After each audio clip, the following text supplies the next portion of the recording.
Welcome everyone, I'm Jordan Sharp. We're continuing our Future Odds coverage of all 32 teams in the NFL. And now we're going to start off with the San Diego Chargers, who are traditionally an overvalued team most seasons when we come to this point in the offseason. And they're coming in as plus 4,000 to win the Super Bowl this season and plus 1,800 to win the AFC now. Finally, they got rid of Norv Turner and they're turning things around in San Diego with a new head coach. However, Philip Rivers still manning the quarterback slot. And I think that the Chargers are still going to have some of those same problems they were having these past seasons when they weren't making the playoffs, which is one of the reasons why Norv Turner got fired.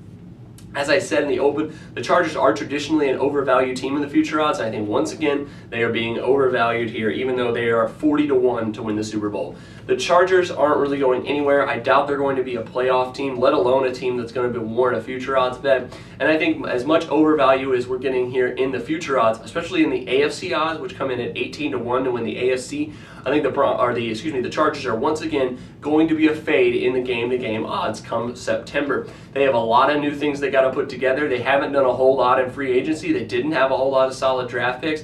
And I really feel like San Diego might even be worse off than the Kansas City Chiefs, who I'll talk about a little bit later and whose video and article you can check out as well. The Chiefs are coming in and making marked improvements, even though they were pretty awful last year.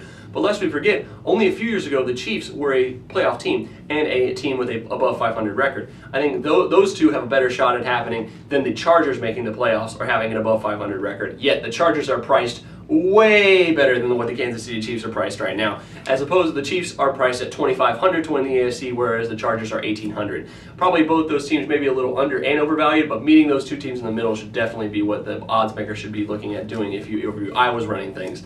So I do think that the Chargers, once again, very overvalued, going to be a huge fade coming when the season rolls around. So make sure you take a look at the Chargers as a fade coming up in September. But until then, thanks for joining me. I'm Jordan Sharp.